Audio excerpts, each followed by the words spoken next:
Today's reading begins in 2 Samuel, chapter 17, starting in verse 1.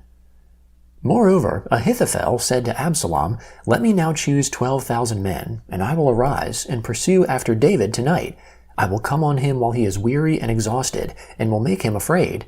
All the people who are with him will flee. I will strike the king only, and I will bring back all the people to you. The man whom you seek is as if all returned. All the people shall be in peace." The saying pleased Absalom well, and all the elders of Israel. Then Absalom said, "Now call Hushai the Archite also, and let's hear likewise what he says."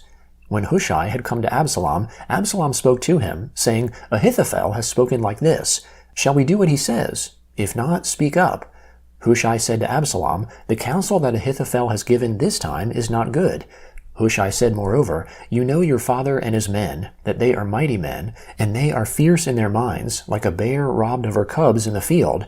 Your father is a man of war, and will not lodge with the people. Behold, he is now hidden in some pit, or in some other place. It will happen, when some of them have fallen at the first, that whoever hears it will say, 'There is a slaughter amongst the people who follow Absalom.' Even he who is valiant, whose heart is as the heart of a lion, will utterly melt. For all Israel knows that your father is a mighty man, and those who are with him are valiant men. But I counsel that all Israel be gathered together to you, from Dan even to Beersheba, as the sand that is by the sea for multitude, and that you go to battle in your own person. So we will come on him in some place where he will be found, and we will light on him as the dew falls on the ground.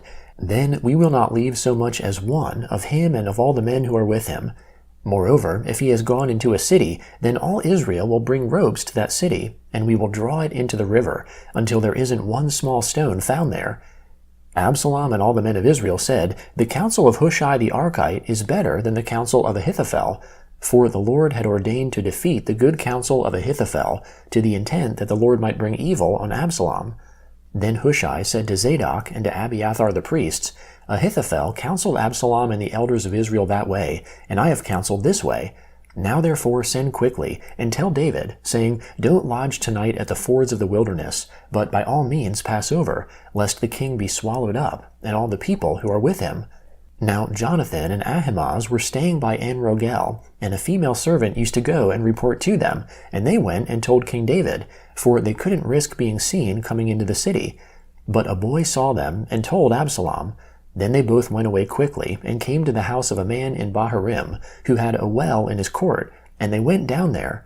The woman took and spread the covering over the well's mouth, and spread out crushed grain on it, and nothing was known.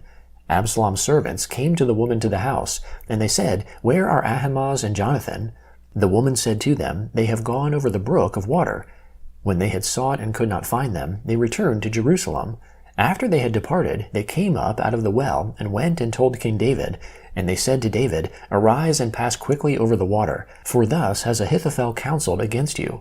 Then David arose, and all the people who were with him, and they passed over the Jordan. By the morning light there lacked not one of them who had not gone over the Jordan.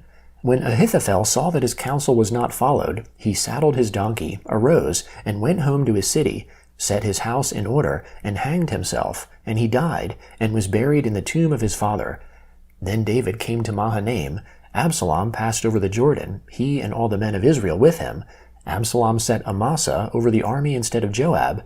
Now Amasa was the son of a man whose name was Ithra the Israelite, who went in to Abigail the daughter of Nahash, sister to Zeruiah, Joab's mother. Israel and Absalom encamped in the land of Gilead. When David had come to Mahanaim, Shobi the son of Nahash of Rabbah of the children of Ammon, and Machir the son of Amiel of Lo-debar, and Barzillai the Gileadite of Rogelim brought beds, basins, earthen vessels, wheat, barley, meal, parched grain, beans, lentils, roasted grain, honey, butter, sheep, and cheese of the herd, for David and for the people who were with him to eat.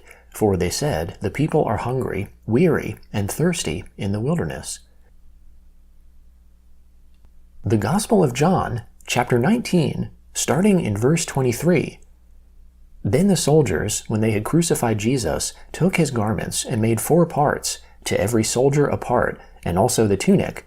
Now the tunic was without seam, woven from the top throughout. Then they said to one another, Let's not tear it, but cast lots for it to decide whose it will be, that the scripture might be fulfilled, which says, They parted my garments amongst them, they cast lots for my clothing. Therefore the soldiers did these things. But standing by Jesus' cross were his mother's sister, Mary the wife of Clopas, and Mary Magdalene. Therefore when Jesus saw his mother, and the disciple whom he loved standing there, he said to his mother, Woman, behold your son. Then he said to the disciple, Behold your mother. From that hour the disciple took her to his own home. After this, Jesus, seeing that all things were now finished, that the scripture might be fulfilled, said, I am thirsty.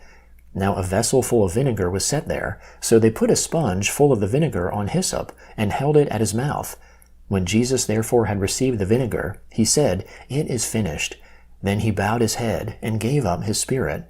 Therefore the Jews, because it was the preparation day, so that the bodies wouldn't remain on the cross on the Sabbath, for that Sabbath was a special one, asked of Pilate that their legs might be broken, and that they might be taken away. Therefore the soldiers came and broke the legs of the first and of the other who was crucified with him. But when they came to Jesus and saw that he was already dead, they didn't break his legs. However, one of the soldiers pierced his side with a spear, and immediately blood and water came out. He who has seen has testified, and his testimony is true. He knows that he tells the truth, that you may believe. For these things happened, that the scripture might be fulfilled, a bone of him will not be broken.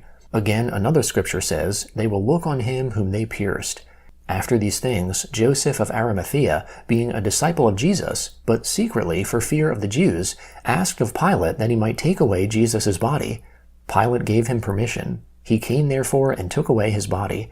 Nicodemus, who at first came to Jesus by night, also came bringing a mixture of myrrh and aloes, about 100 Roman pounds. So they took Jesus' body, and bound it in linen cloths with the spices, as the custom of the Jews is to bury. Now in the place where he was crucified there was a garden. In the garden was a new tomb, in which no man had ever yet been laid. Then, because of the Jews' preparation day, for the tomb was near at hand, they laid Jesus there. Psalm 119, beginning in verse 129. Your testimonies are wonderful, therefore my soul keeps them. The entrance of your words gives light, it gives understanding to the simple. I opened my mouth wide and panted, for I longed for your commandments. Turn to me and have mercy on me, as you always do to those who love your name. Establish my footsteps in your word. Don't let any iniquity have dominion over me. Redeem me from the oppression of man, so I will observe your precepts. Make your face shine on your servant, teach me your statutes. Streams of tears run down my eyes, because they don't observe your law. You are righteous, Lord, your judgments are upright. You have commanded your statutes in righteousness. They are fully trustworthy. My zeal wears me out, because my enemies ignore your words. Your promises have been thoroughly tested, and your servant loves them. I am small and despised. I don't forget your precepts. Your righteousness is an everlasting righteousness. Your law is truth. Trouble and anguish have taken hold of me. Your commandments are my delight. Your testimonies are righteous forever. Give me understanding, that I may live. I have called with my whole heart. Answer me, Lord. I will keep your statutes. I have called to you. Save me. I will obey your statutes. I rise before dawn and cry for help. I put my hope in your words. My eyes stay open through the night watches, that I might meditate on your word. Hear my voice according to your loving kindness. Revive me, Lord, according to your ordinances. They draw near who follow after wickedness. They are far from your law. You are near, Lord. All your commandments are truth.